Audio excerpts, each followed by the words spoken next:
question has boggled us for centuries. Are we alone? Is there other life? If so, where? Somewhere in the universe? Somewhere in the Milky Way? Somewhere in our solar system? Or somewhere even on Earth? The spiral galaxy known as the Milky Way is said to have a diameter between 150,000 and 200,000 light years. Now, a light year is described as the distance in which light travels in a year. A single light year alone is almost incalculable.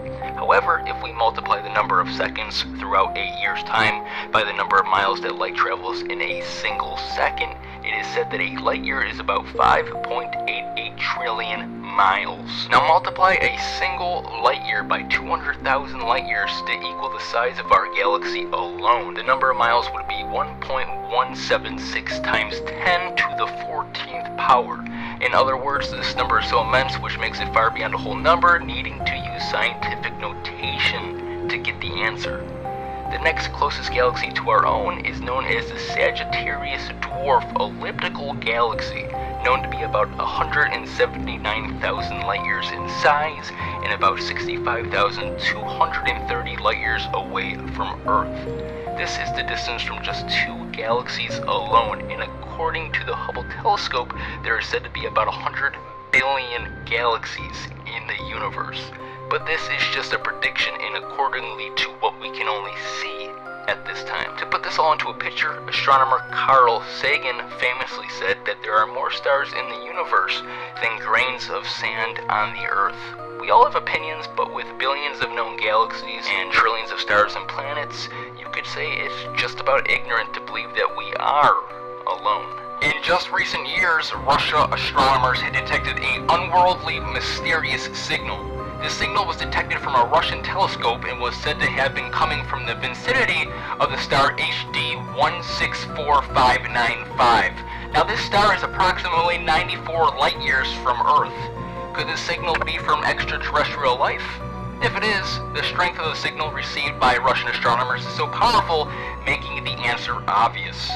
They are far more advanced as a civilization than our own.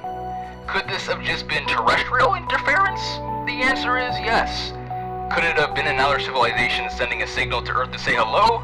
The answer is yes. Although there is no exact explanation on what exactly the signal was, astronomers stay desperate for the answer. In recent months, there has been much controversy over this video of what appears to be a UFO harvesting energy from the sun. It is said that the UFO could have been using the energy from the sun as a charging station. Now keep in mind the sun's surface is said to burn at about 9,940 degrees Fahrenheit.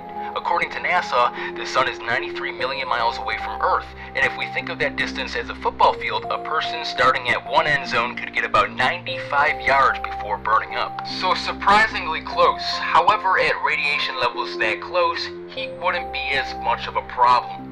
Now this is just an example of what it could be like if we did have the technology to come that close to the sun. Whatever this is, it looks to be so close that the plasma from the sun's surface is in reach. Even though NASA captured this video, they are still desperately trying to debunk the theory of it being extraterrestrial, saying that the UFO is actually just plasma itself given from the sun. But the UFO appears to be glowing white and the sun's plasma is yellow. And what kind of plasma takes off like an F-16 fighter jet on steroids? So the question remains, why has NASA tried to cover this up? To cover up the truth? Aliens exist, and we have known it for decades. The answer just seems to be hidden in the most secretive files. We are not alone. Thanks for watching. Make sure to hit that like button and share this with your friends. Subscribe as well, and we will do a breakdown of the conspiracies you'd like us to cover. Until next time, thanks for watching Conspiracy Files.